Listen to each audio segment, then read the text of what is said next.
Hello, hello, hello. Hello, hello, hello. Welcome to a new edition of our show titled Speak of Africa. Brothers and sisters, we're very, very happy to bring you this new show.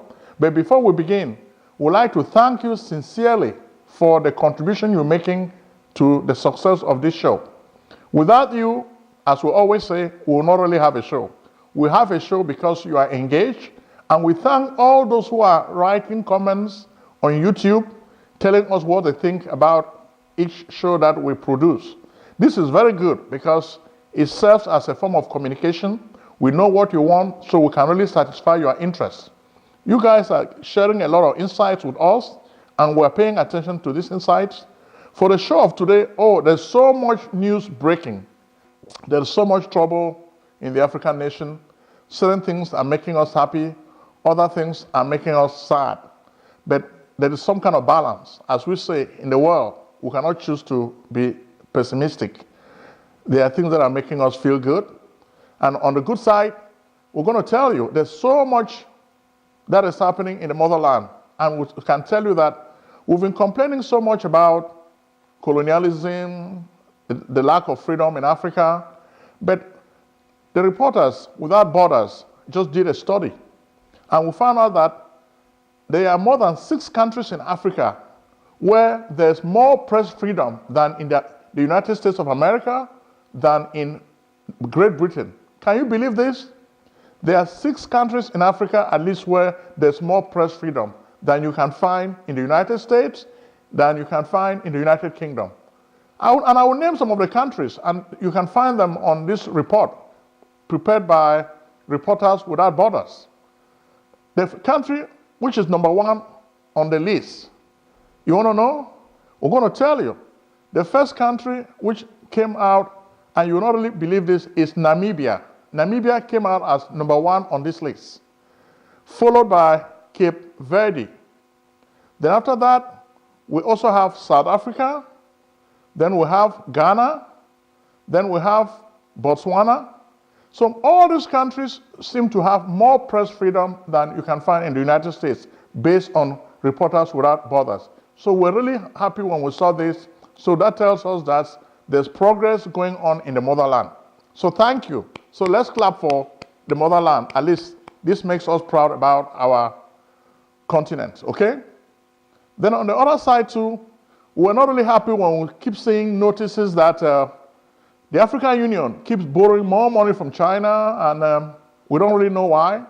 They keep borrowing. Even the building, you can see the headquarters was really financed and built by the Chinese.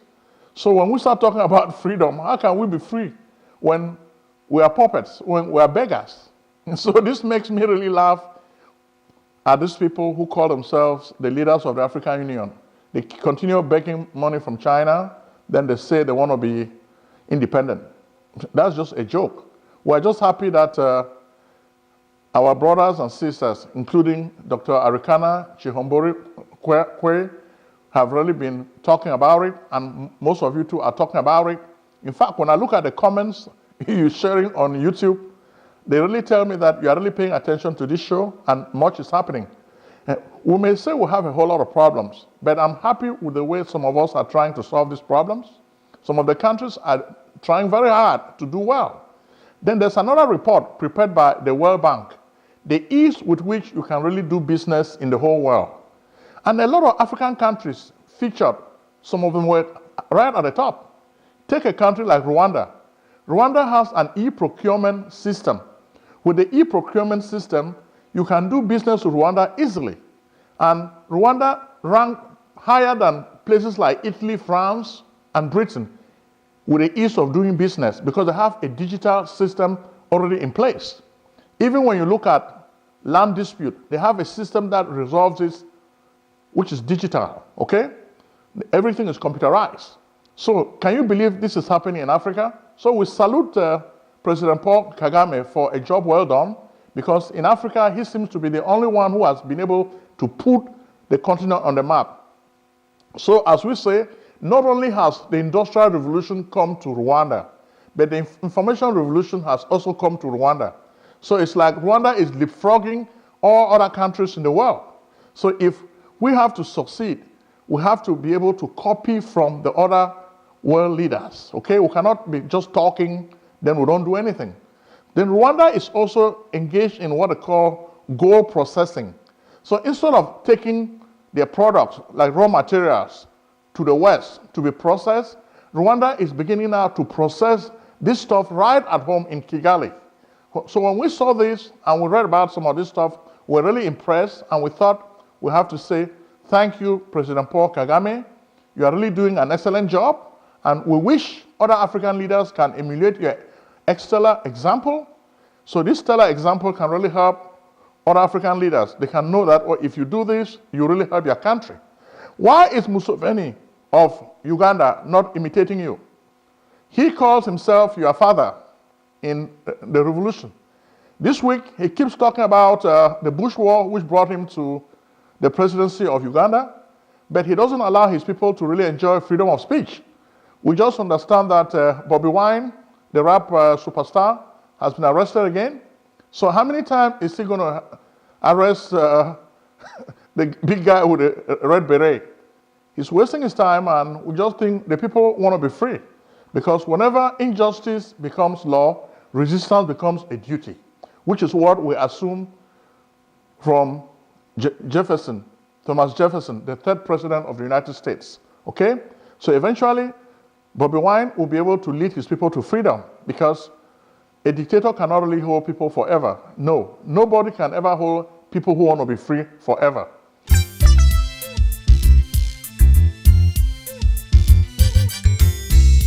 Hey, yo, Shape, I thought you was gonna take me to this place so I could get my taxes done. You know I'm trying to buy a new house. What's up?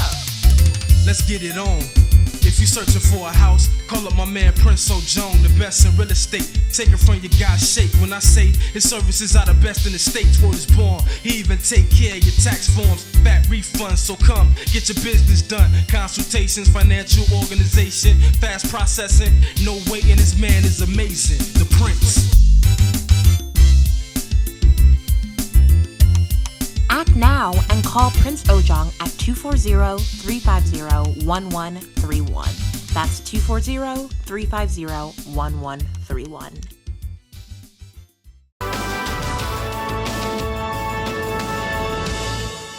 So from Uganda now, we're going to move to Liberia. Liberia is having a whole lot of problems, and we've been covering Liberia a whole lot on this show. This week, we're going to let you know that Henry P. Costas, one of the big guys who are really working for the Liberian people, he's an activist who lives in the United States, I think Philadelphia. He has a radio talk show, which is also popular, and it reaches a lot of Liberians at home and abroad. So he's been in trouble with the government many times, but he's been leading a lot of the youth of Liberia to rebel against President George Weah. And when you look, George Weah is in trouble. Why? Because the youth that brought him to power, the youth is disappointed in George Weah. They feel he's a disgrace. All the promises he made, he has not kept them. And the youth of Liberia is very, very disappointed. Starting with poverty relief. George Weah has not been able to do much to help his people get out of poverty. For almost 2 years, they just feel he has not really done well. So they give him a failing grade, okay? And they're on the street. He was trying to prevent the people from protesting, but the opposition was clever enough to still go out and protest, and everything was peaceful. So when we look at it, we can tell you that the days of George Weah are numbered. It's not going to be there for a long time. But we told you this because we have a lot of Liberian insiders. Some of them were really telling us that this guy is not even qualified to be a president. He was a soccer star. He was good playing soccer, but politics is not easy. You need some intelligence, you need some education to become a politician, to rule a country. When you have a guy who has never really been to school, and when I say school, I mean he doesn't have good education, but he said he went somewhere and got some education, but people think he's not really well educated. So when we look at the 2 years, it's just like a report card of failure. Then currency devaluation. The guy has brought the country to its knees, and that's why the people want him out. So when you look at the streets of Liberia, Monrovia, the people are angry. They want George Weah out. So next, we're going to move you now to Togo. Togo. In February, Togo is going to be having elections. Sadly enough, Faure Ghsssingbe Eyadema wants to run for a 4th term. Can you guys imagine this? It's really sad. He has done everything possible so that he can run again. If you remember, Togo used to be a French colony, okay? The guy who was really supposed to lead this country was Sylvanus Olympio. He took over the country. The French were trying to control the country, and he wanted to cut ties with the French. When he was about to print his own currency, the French arranged with Ghsssingbe's father, Eyadema, to kick him out of power. So this is how Togo lost. This is how the people lost, and Togo became a French puppet. From then up till today, Togo remains a French puppet. And Ghsssingbe Faure Eyadema is not really doing much for the country, and the people have been protesting all the time. When you look at the opposition, he tries to break them down, and he still wants to run for a 4th term. So we think it should really be impossible for somebody to run for more than 2 terms. But because the French are behind him, he takes all the resources of the country and gives them to the French. The French want him to run, so the French call the shots in that part of the world. So we are just saying this because we want you to open your eyes, support the Togolese revolution, okay? The people have to be free. So that's it with Togo. February, the elections are coming. Ghsssingbe will always win. Whether people vote for him or not, he's going to rig the election, which is what happens in this part of the world. So when countries like Rwanda are doing good things and moving ahead, Togo is not going anywhere. Togo is symptomatic of what is happening in most French colonies. We can take you to another French colony. We'll leave Togo alone and move now to Ivory Coast. The last 3 weeks, we've been focusing attention on Ivory Coast a whole lot. Why? Because there's a lot of problems. Initially, Africans were struggling. They were thinking that they're going to have a currency for the West African and Central African states. Towards the end, Alassane Ouattara, the president of Ivory Coast, brought France back into the game. And people were asking, why is France behind the echo? We're trying to leave the France CFA zone. Why are we back with France? Because you have a puppet like Alassane Ouattara. Africans will never win. France will always enslave Africans. When you keep having sellouts like Alassane Ouattara, his country is going to be having elections also in October. We've told you this before. But so far, the guy is playing games. He's not coming outright and telling the people whether he is going to run for office again or he's not going to run. He's keeping everything close to his vest, just like a poker player. He doesn't want people to see his numbers. Already, Henri Konan Bidier, who is probably like over 78 years old, wants to run again. Laurent Gbagbo, who is probably older than 74, wants to run again. Then Alassane Ouattara himself, I think he's older than 75. It looks like he wants to run again. But he's saying that he wants to change the constitution. Change the constitution? This is what gets me all the time. Why is it that African leaders like to treat the constitution like toilet paper? They can just use it, clean their dirty butts, and throw it away. It's sad.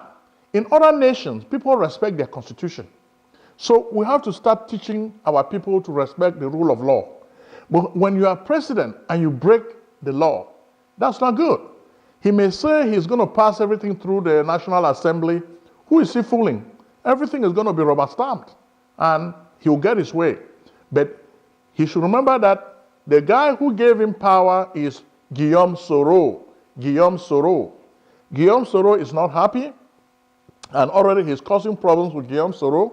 This week, we understand that one of the able lieutenants of Guillaume Soro, Isiaka Ouattara, they call him Watao. He died in New York City. He was sick, he died in New York City. He was one of the rebel generals of Guillaume Soro. So that may not really change much because there are many more Ivorians who support Guillaume Soro. So when we look at it, it looks like Alassane Ouattara is playing with trouble. France is not going to be able to bail him out this time because Guillaume Soro created a rebellion. He used this rebellion to help Alassane Ouattara get into power. And now Alassane Ouattara is thinking that he can push him aside with the help of the French. So things are not going to go well because we know that there's going to be a whole lot of conflict and civil strife in this country. What we see in Ivory Coast is symptomatic of what one of our professors, Professor Julius Ndumbe, he's been talking about resources and the scramble for resources. What you're seeing here is the way people are scrambling for resources. It's like one of the theories Professor Anyundumbe teaches. He's written extensively on conflicts in Africa. He's tested this theory in Sierra Leone, and he has also tested this conflict theory in Nigeria with the Niger Delta. Whenever there's a conflict in Africa, you see that this conflict is not just because of African borders. It's not just because of religion. This conflict is not just because of ancestry. This conflict is not just because of language. The conflict tends to be because the people are scrambling for scarce resources. Because resources are limited, but people want these resources, then those who have the resources tend to monopolize the resources. They don't share them with other Africans. When this happens, it creates tension. The people start fighting. They start scrambling and killing each other, which is what you're going to see also in Ivory Coast.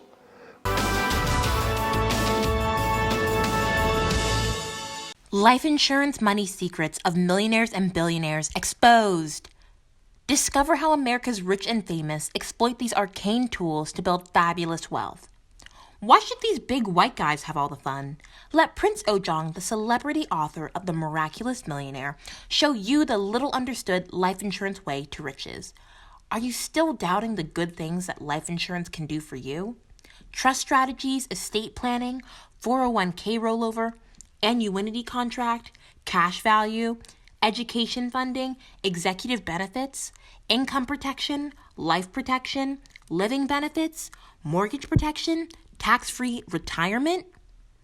Think and grow rich with life insurance. Your amazing journey to wealth begins by calling Prince Ojong at 240-350-1131. From Ivory Coast now, we're going to move to Nigeria. Nigeria is a big country. As we were preparing this show, we noticed that Mr. Buhari received Bola Tinubu, who is one of the big chieftains in Nigerian politics. He received him in the State House, and they had a discussion. But already, that kept people speculating. What are they really talking about? Is it the next election? Because Buhari is saying he's not going to be running for a third term, so there's no third term project. Are we going to believe this or no? Well, we don't know. But so far, another thing that Mr. Buhari was also saying, which caught our attention, is he was talking about the stoppage of Nigerian citizens going abroad for treatment, especially government officials.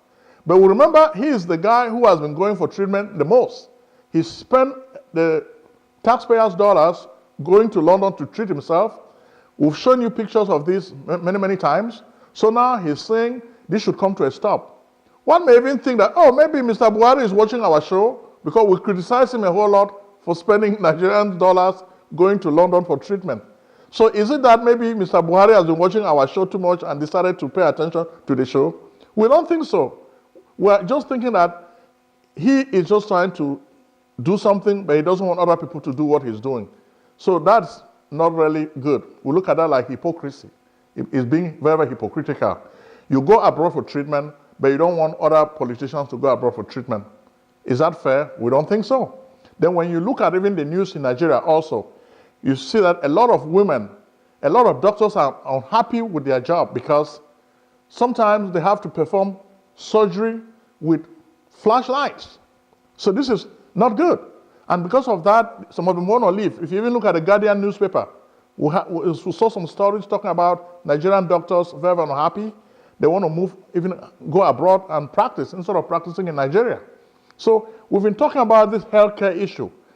Why is Mr. Buhari and his cabinet, why are they not thinking about what they can do to solve Nigeria's problem with healthcare? That's just one. Okay? It's not complicated to really build a nice hospital which can take care of Nigerians. Even those who are rich, it's possible to really build a nice and decent hospital which can treat them right at home. A lot of Nigerian doctors are working abroad. A smart politician will bring all these doctors back to work for Nigeria. Go to a place like New York City. Do you know the number of Nigerian surgeons who work in New York City? Go to London. There are so many Nigerian surgeons who work over there. So if we can really build a nice hospital, this can force these doctors now to go home and practice. Then there is also the problem of power. Nigeria is an energy supplier, but it's a shame that they are always facing power outages. So they don't really have reliable energy supply. And this has really been causing problems. When you're conducting an operation in a theater, when the lights go outside, worst of all is the issue of insecurity. This week, there was a grenade attack around the Nigerian-Cameroun border, which led to the death of some people. Then, as we're also coming to the studio, we just heard that on a crowded bridge in Borneo State, in Maiduguri, over 30 people were killed on this crowded bridge because of a terrorist attack. So this is really sad. Where is the security Mr. Buhari promised Nigerians? The security is not there. Then, of course, we've just been told also that some Russian sailors were picked up by pirates in Nigeria. Where is security, Mr. Buhari? We don't see the security. Okay? So the way we look at it, it looks like Nigerians are grudgingly just waiting for Mr. Buhari to beat his time and just walk off the stage of politics, because they think he's really an abject failure. So we really feel sad for Nigeria, and we're just hoping that next time they may be able to have somebody else who is capable to be able to lead them. We will leave Nigeria now and move to Cameroon. So Cameroon is one of the staple of our stories. Last week, as we were really preparing some of our news stories, on the 31st of December, Mr. Faure Ghsssingbe, the president of Cameroon, who has been there for over 37 years, he fakes every election, he wins every election, because he's been able to use the wealth that came from the neighboring country called Ambazonia to build a big military. Okay? So right now, there's a war raging on. We've been reporting on this war almost every week when we talk to you. So Mr. Faure Ghsssingbe was presenting his end-of-year speech. But guess what happened in this speech?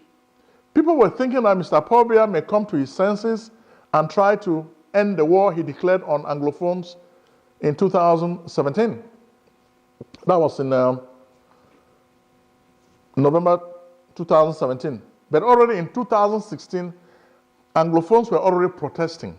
They were already protesting. You had students, lawyers protesting because they were not happy with their situation as second-class citizens. They were protesting using peace plans. Okay? In 2016, these people, Anglophones, were protesting using peace plans. Okay? But when you look at some of the pictures we'll show you, everything has changed in 3 years. Instead of using peace plans, today the people are fighting Mr. Biya back with AK-47s. Most of them made a vow that from 2019, December 31st, they're not going to be fighting with them guns anymore. They're only going to be fighting with modern weapons such as AK-47s. And that's what you find in Ambazonia today. So during this speech, we analyzed the speech and we wrote about it on social media. Some of you who did not see our comments, basically, we're just saying that the speech was saying that Mr. Biya is going to continue on a path of excessive militarization. Militarization has failed. Mr. Biya's military is big, but the Amba Restoration Forces have been able to punch a hole into the invisibility of these soldiers. For the first time, the average person is really shocked. How can ordinary Anglophones who have never had any military training, how can they fight against a big army which is supported by superpower France? How can they fight this army and win, and there are a lot of casualties? When you look at a lot of pictures, we don't like showing you pictures of dead bodies, but we can really show you this week is really what I call Mr. Biya's Waterloo. Waterloo basically is a place in Belgium In 1815, the famous French stupid general called Napoleon Bonaparte was crushed. He was defeated in shame in the Battle of Waterloo, okay? He suffered a serious defeat. So this week, this is really what is happening to the soldiers of Cameroon in Ambazonia. They are suffering a major defeat. We understand that they went to attack Field Marshal in Liberian, and altogether, over 1,000 B soldiers and other militia lost their lives. They were packing them in military trucks like sardine fish. Over 1,000 lost their lives. In fact, we even commiserated with a soldier who decided to kill himself. He decided to commit suicide because he did not want to go to Ambazonia. He was just posted to Ambazonia, and he decided that, no, I have horror. Oh, the horror, the horror, the horror, the horror of Ambazonia. I don't want to go to Ambazonia. So because of this, he took his own gun and shot himself. So you can see what is really happening. Field Marshal, the great Field Marshal of Liberian, has even told people on social media that he did not want to be killing soldiers. They should not be coming to Liberian, Ambazonia. But as poor as these people are, they don't really listen to the voice of reason. They keep going to this area, and this time they kill so many of them. Then even in Oku, this is another place too where you can see a whole lot of soldiers who have been killed by the Amba Restoration Forces. So this year is not going to be easy for Mr. Biya's people. So those who have ears, let them listen. Those who have eyes, let them see and run away from Ambazonia. Don't go to Ambazonia because it's a dangerous zone.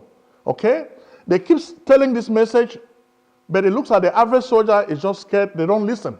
And look at what is happening. In Oku, the village of the former Prime Minister, Yang Philemon, over 12 La République soldiers lost their lives in shame.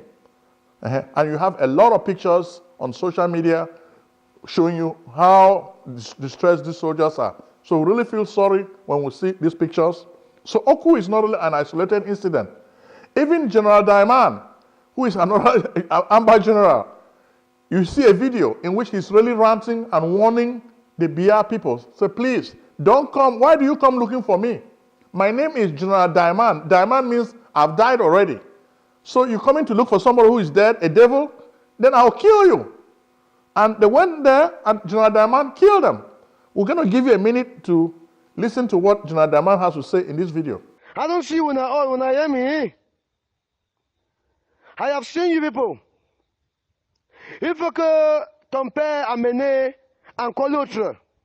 Parce que l'autre que you are not papa dans son âme, I don't start with them. And I will show them Pepe. Hein? On t'a envoyé pour venir chercher le gars mort. Vous venez, vous êtes fous. When I've been a fool them. They send you say me you can't find diamond. You had, you did go, you want die. All right. When I send message for na papa, say General Diamond from Ambazonia, he did. And me, I had to wait more and more backup. So that's exactly what is really happening. Then, of course, you have blacklegs who are also creating problems in this crisis. You have the chief of Osing, because he's creating problems in the crisis, he was killed. And he was killed by the Amba boys because they felt he betrayed them. And you can see the pictures of the chief of Osing, the way he betrayed the Amba boys, and they had to kill him. So this was sad. Yeah, we would show for the fellow others with the death of Osing. Made it learn sense. And made them know say we will be out for deliver Osing as far as our people they will continue for die inside Osing. We therefore kill more whether they do same as our chief they do. So now our chief that he be welcome for get for hell. Na hell they go na hell. The kind of people they go na hell. Then of course you have a whole lot of images, because you guys are sending us a lot of pictures and videos, and we're sharing these videos and these pictures with the whole group of people who are watching us every day. So we thank you very much for watching the show of today, and we'll continue to bring you news, okay? If you like the show, share it with your friends. If you don't like the show, tell us what you don't like, but we want to have a show that is great, that is entertaining and informative for you. Thank you very much for watching the show. Subscribe, subscribe, subscribe, subscribe, subscribe. Thank you very much.